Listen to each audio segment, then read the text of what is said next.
Assalamualaikum teman-teman, semangat pagi dan kembali lagi di Teknik Ambo. Pada video kali ini kita akan membahas tentang simbol-simbol listrik. Jangan lupa siapkan kertas dan pulpennya ya teman-teman. Oke, yang pertama kita masuk dulu ke dalam fungsi. Fungsi dari simbol-simbol tersebut adalah sebagai pengenal komponen dan alat yang berkaitan dengan listrik. Nah, ini contohnya ya teman-teman, bentuk dari simbol dan keterangan dari masing-masing simbol. Kita akan bahas satu persatu di video kali ini. Yang pertama yaitu ini, garis tebal dan lurus. Ini bentuk pengawatannya dan ini bentuk dari keterangan pengawatan ya teman-teman. Nah, jika pengawatannya seperti ini, maka ini menyimbolkan pengawatan pada langit-langit atau melewati langit-langit ya teman-teman.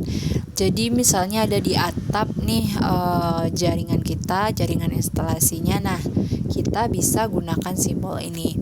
Yang kedua yaitu sama halnya dengan yang pertama, namun yang kedua ini ada garis putus-putusnya di tengah ya teman-teman. Nah, kalau yang ini untuk pengawatan dalam langit-langit ya teman-teman. Jadi kalau kita misal punya platform yang di atas rumah itu, nah kita pakai simbolnya yang ini. Yang ketiga itu garisnya lebih banyak. Yang keempat begitu juga, dan ini semuanya simbol pengawatan langit-langit dengan berbagai jenis konstruksi maupun tembok ya teman-teman. Nah, yang keenam itu ada garis lurus dan ada seperti angka 3 terbalik ini ya teman-teman. Nah, ini menyimbolkan pengawatan di atas permukaan ya teman-teman. Misalnya ada permukaan yang datar, lalu ada instalasi di sana, maka kita bisa gunakan simbol ini. Dan jika dia gambarnya terbalik seperti ini ya teman-teman, kita jika dia ada gambar ini, garis ini di bawah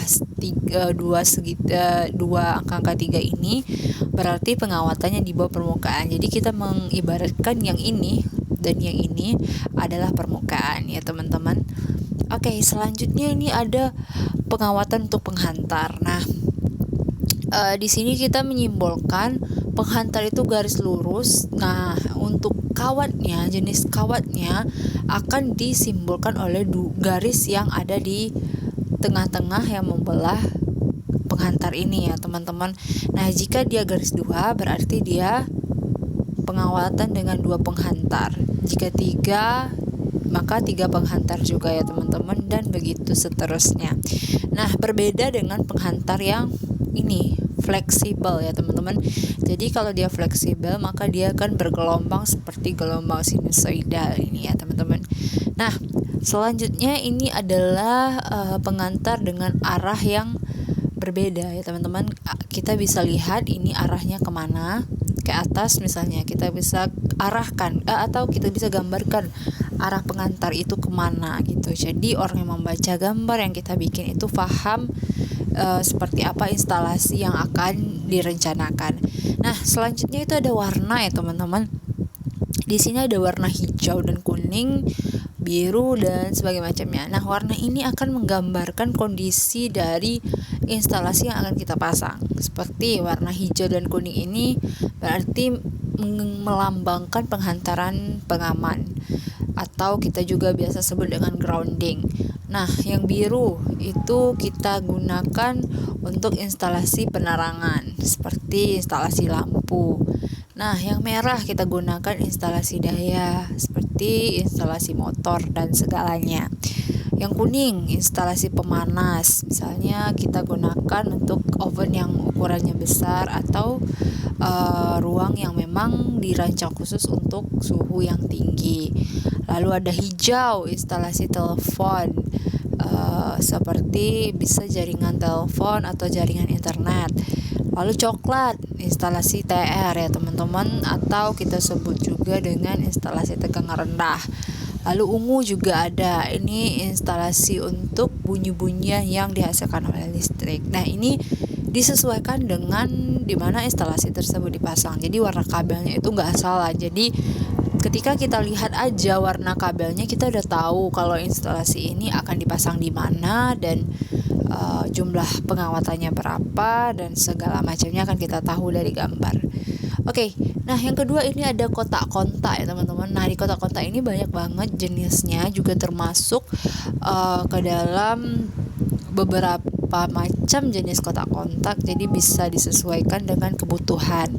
Nah, Nah ini dia. Nah kita bisa lihat ya, yang mana kita bisa sesuaikan juga yang mana yang kita gunakan. Ada saklar tunggal, 1 kutub, 2 kutub, berdasarkan kebutuhan kita ya. Ada dengan isolasinya apa, ada isolasi ganda atau tidak, ada kotak kontak dengan sekring dan segala macamnya. Bisa kita perhatikan gambar ini ya teman-teman, jika kita ingin bikin gambar instalasi. Dan ini dia salah satunya juga untuk gambar saklar. Kalau gambarnya seperti ini, itu ada saklar seri. Jadi ini menggambarkan keserian dari saklar yang kita gunakan. Kalau yang gambarnya begini, kalau 2 searah ini berarti dia di grup atau kelompok karena mereka searah. Kalau dia berlawanan arah berarti tukar, dan jika mereka bersilang berarti saklar silang. Mudah sekali untuk mengingatnya dari bentuk saklarnya ya teman-teman. Nah, selanjutnya kita bisa lihat terus ke bawah nih, ada macam-macam saklar lainnya yang memang untuk jarang digunakan namun ada digunakan dan dipasarkan. Jadi kita juga harus tahu jenis saklarnya. Ada seperti saklar kunci, dia akan ada seperti kunci di sini ya teman-teman.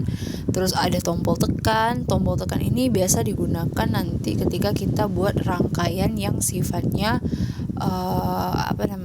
yang terprogram gitu. Nanti kita akan pakai tombol sebagai on off-nya. Lalu ada dimmer di sini. Dimmer ini fungsinya untuk pewaktuan nanti ya teman-teman.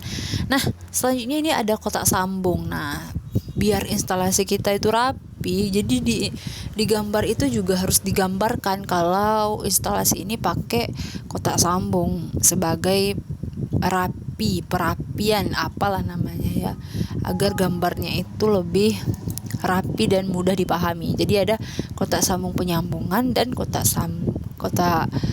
sambungnya untuk saluran utama. Ini seperti ini ya teman-teman, kita bisa sesuaikan nanti ketika mau gambar. Lalu ada juga yang menyimbolkan mesin-mesin listrik ya teman-teman. Ada generator dan motor, tentu dia akan berbeda. Kalau motor ya ada lingkaran tulisannya M, kalau mau generator ya lingkaran lalu tulisannya G. Nah, nanti juga beda juga teman-teman, ada motor yang searah atau bolak-balik. Nah, ini dia perbedaannya ya teman-teman. Teman-teman bisa banget nih, ini simbol lain dari simbol utama ini ya teman-teman. Nah, ini adalah simbol-simbol dari komponen yang biasa digunakan dalam pemasangan instalasi. Nah, ini untuk lampu ya teman-teman. Nah, untuk lampu kita juga menggunakan banyak jenis ya teman-teman. Jenisnya kita sesuaikan juga, lalu kita lihat juga fungsinya sebagai apa, lalu kita lihat simbolnya dan keterangannya sebagai apa.